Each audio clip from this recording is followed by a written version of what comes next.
The Escort by Jill Korn.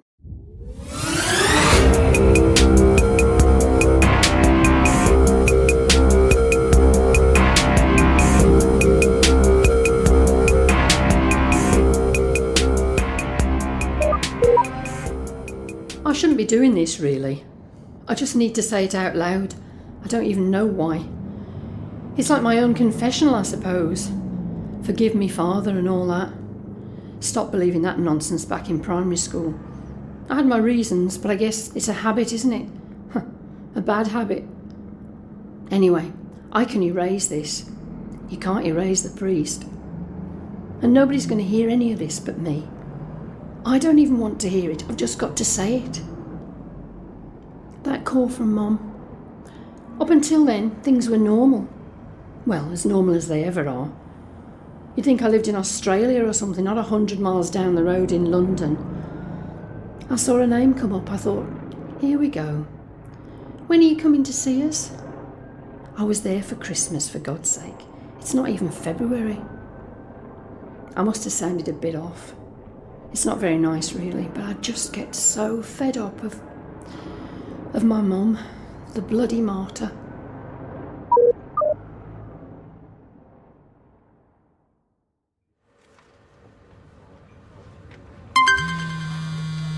Oh no. All right. At work, just now. Bit busy, we'll call later. Kiss, kiss, kiss. Is Dad okay? Kiss, kiss, kiss. Heart. Oh, for God's... Hi, Mom. Look, I really am pretty busy. We've got 2 new contracts to get out by... What, this weekend, you mean? Well, I can, but what's up? It's Dad, isn't it?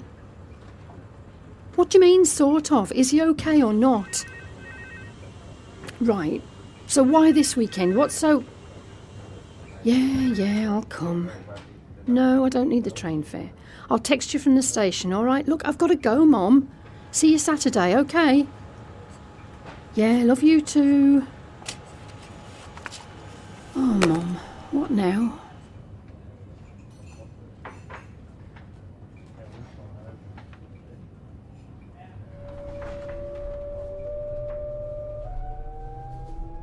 Is this your rucksack? You don't mind if I move it along a bit, do you? Thanks. No, I can manage, thanks. Bit late with your offer of help there, mate.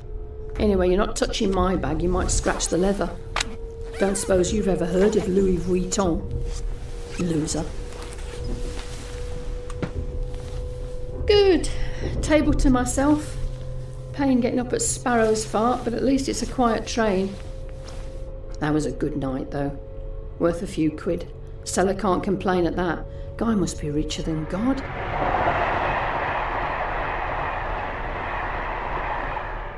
How am I going to get through this weekend?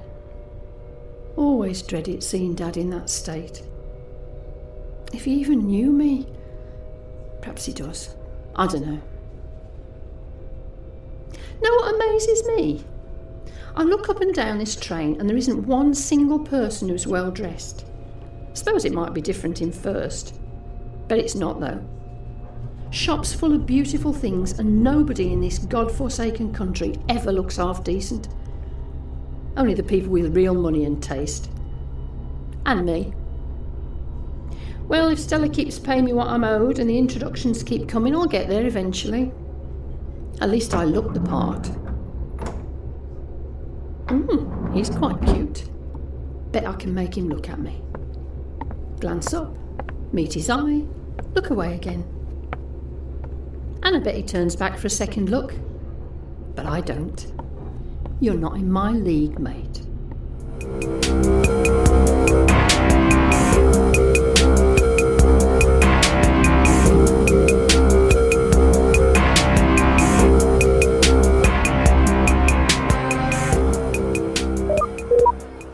Mom met me off the train and insisted we head straight to the bullring for something to eat. I said, you don't need to do that. And anyway, who's with Dad? She said Auntie Lou was sitting with him till we get back. She said, He'll be glad to see you. He always is. I felt bad then, because I know I don't come up as often as I should.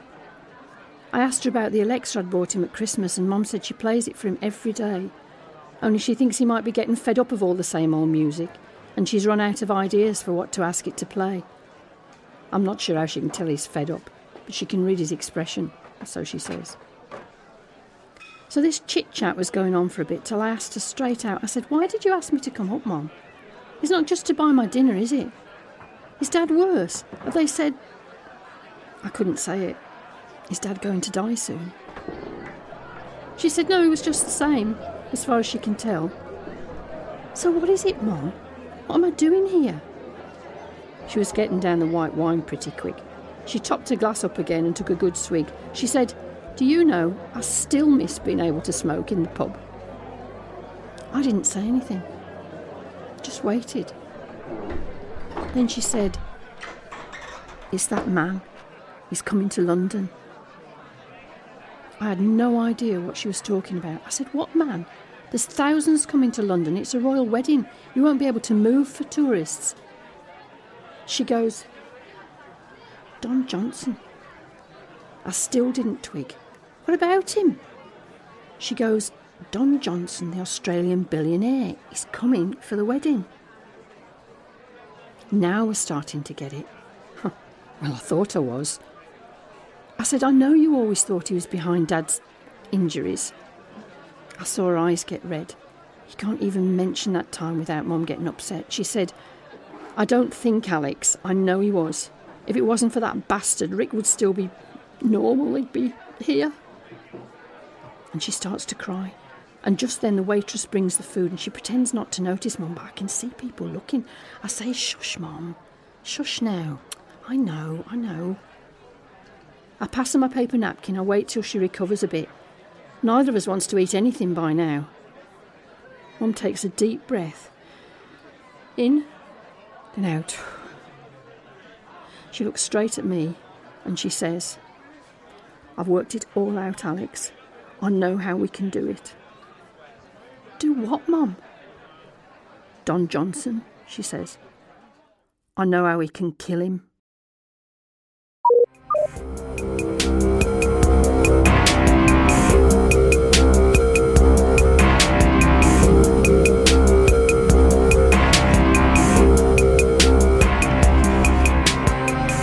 Hello, Dad. How you doing, eh? How's my handsome dad? I'll sit you up a bit, shall I? Where's your remote?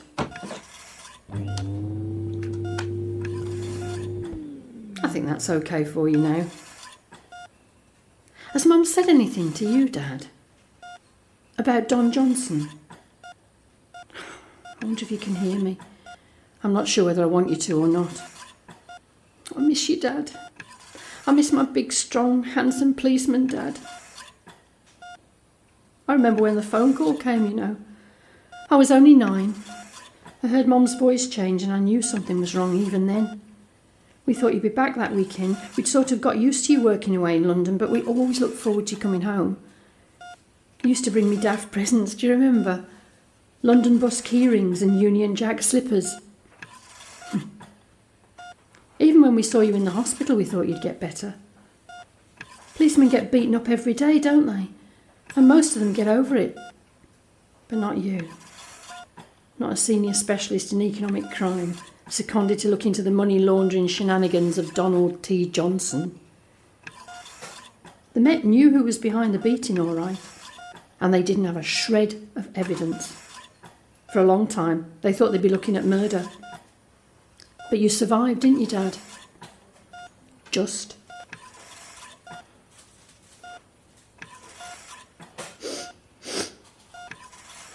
I think you need change, darling. Yeah, I thought so. I'll just put your bed back down. There, I'll see to it. Don't you worry.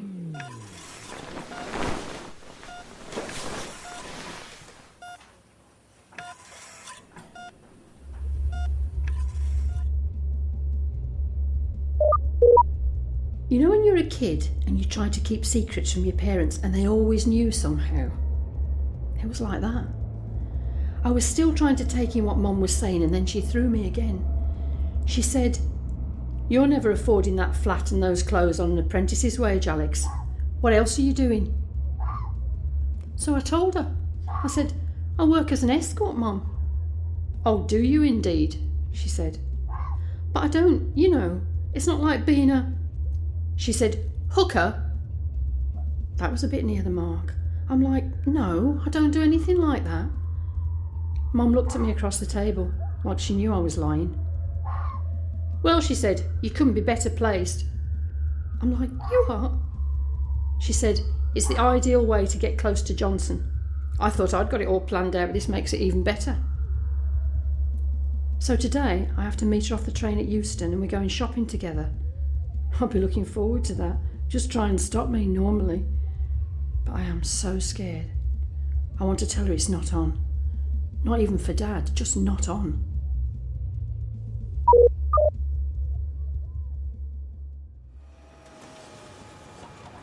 Hello, Stella. I can't talk for long because I'm on my break here. Can I ask you something? No, I'm not asking for an invitation to the royal wedding. Me? But I did wonder about the rehearsal dinner. Yeah, the one that all the celebrities will be at. Did you have anyone lined up for that? I mean, some pretty minted folk will be there. I'm on the list. Amazing. I so want to go. Are we being respectable escorts, given it's a royal occasion, or...? You know I know how to be ultra discreet. I've never not behaved properly. You'll let me know if anyone's looking for something special, though, won't you? Fantastic. Let me know where and when. Thanks, Stella. Oh, well. I kept my promise, Mum. But I don't know that I can go through with this.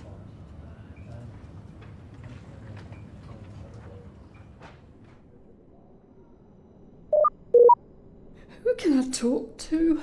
I don't know who to tell. Some bloody shopping trip that turned out to be. We bought all this expensive stuff. A dress, shoes, makeup. Mum insisted on everything making me look younger. She wouldn't let me wear anything of mine. She said she knows what Don Johnson's tastes are, and I need to look about 16 even when I'm dressed up. She said she's already nailed the job waitressing at the dinner. I was trying to tell her I'd changed my mind, but she was kind of manic. She insisted we go to Harrod's posh tea room, and when we finally stopped and sat down, I tried again. I just told her, "I don't think I can do this. I know what happened to Dad." She said, "You don't know the bloody half of it, Alex." "What do you mean, Mum?" Mum stared at me like she was making her mind up about something. She said, "Your Dad's beating wasn't the end of it. After we got him home, I started making phone calls to the Chief Constable, to the Met, even the Home Office, because the investigation was going nowhere. And then one day, out of the blue, I get a call from someone who says he's from the Police Complaints Authority and he'd like to come to the house, meet Dad and talk to me. So I let him in. His name was Danny Carver, and he wasn't from the police." My mum had this look on her face like she was made of stone or something. She never took her eyes off me. I said, "What happened?" "He threatened you," she said. "And you as well, Mum?" "Oh, he did better than that," she said. She finally looked away from me. She said, "Danny Carver told me what he'd do to me if I didn't shut up. And then he did it anyway. Told me to be thankful he hadn't made your Dad watch." And suddenly I remembered a day. Just an ordinary school day, except when I came in, Mum wasn't bustling about like she usually was, nagging me to take my shoes off and put my coat away and all that. She was curled up on the sofa in a tight ball, and she hadn't heard me come in. She tried to act normal when she saw me, but she looked weird, sort of gone away. That same made of stone look that she had today. So, I will find a way to be Mr. Johnson's escort for the pre-wedding dinner. And I'll practice being 16 and breathlessly impressed. And together, we will kill him.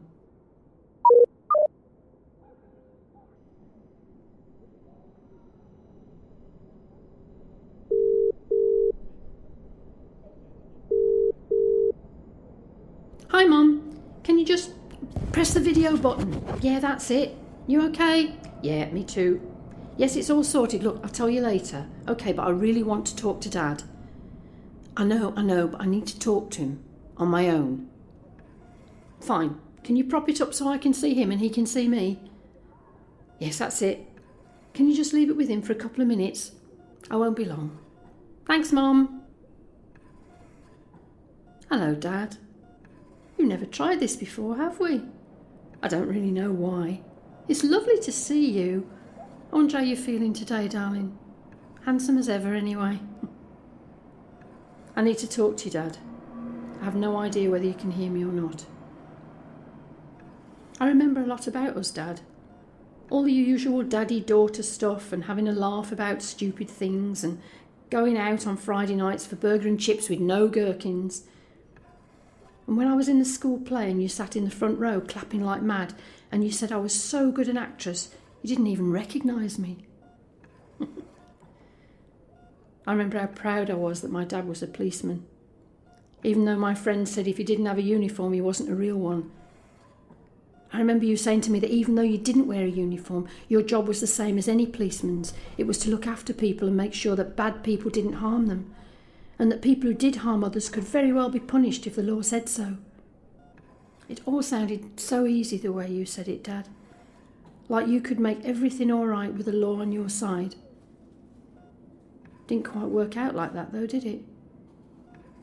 So, perhaps I have to go about it a different way. And just make sure we don't get caught. Maybe you weren't always right, Dad, but it doesn't really matter. I love you as much now as ever I did. Bye, Sal. See you whenever. Ooh, thank God for that. Don't need company just now. Here I am in my own confessional. Forgive me, Father. I wonder if he would. Not this time, I bet. I'm looking in the mirror and thinking the salon made an amazing job of me. Funny really how all that makeup can make you look like you're hardly wearing any. If I open my eyes wide, I look as though I've only just changed out of my school uniform. And my hair? I'm classy and posh and very, very young. I'll get the dress on in a minute. So modest and suggestive at the same time. I think I can manage to get Donald T. Johnson just a bit hot under the collar. Mum's got the stuff to put in his champagne, and she'll make sure my glass is just fizzy juice. She reckons 10 minutes for it to take effect, and I'll hang on to his arm all that time so he thinks I'm the one that's woozy. When the time's right, I'll murmur in his ear. I'm feeling a bit dizzy. I think I might need some fresh air.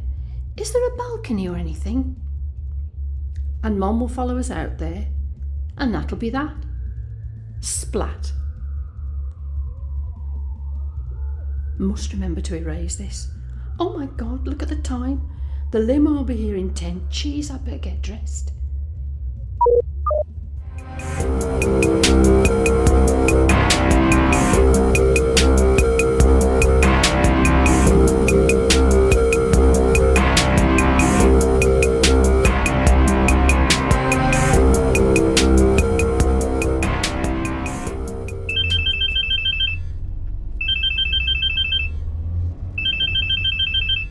Yes, I'm nearly there. Why on earth are you phoning me?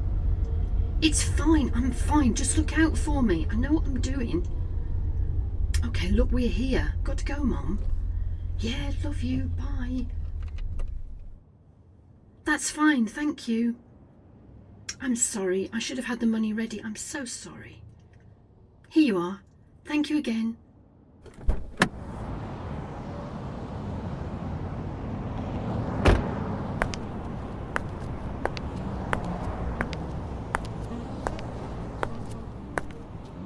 Miss Sandra Smithson, Mr. Johnson is expecting me.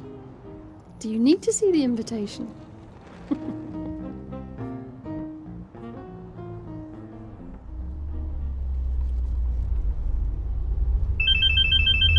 Not another one.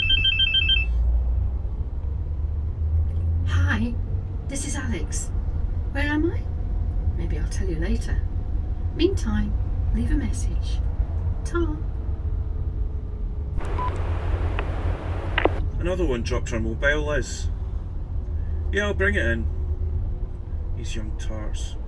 Not a brain cell between them. More bloody paperwork for us, eh?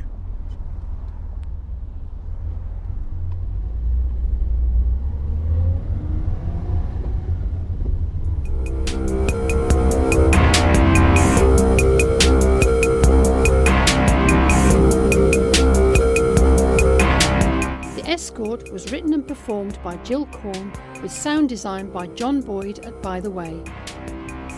It was recorded at McCalla Studios, Glasgow by David R. Simpson.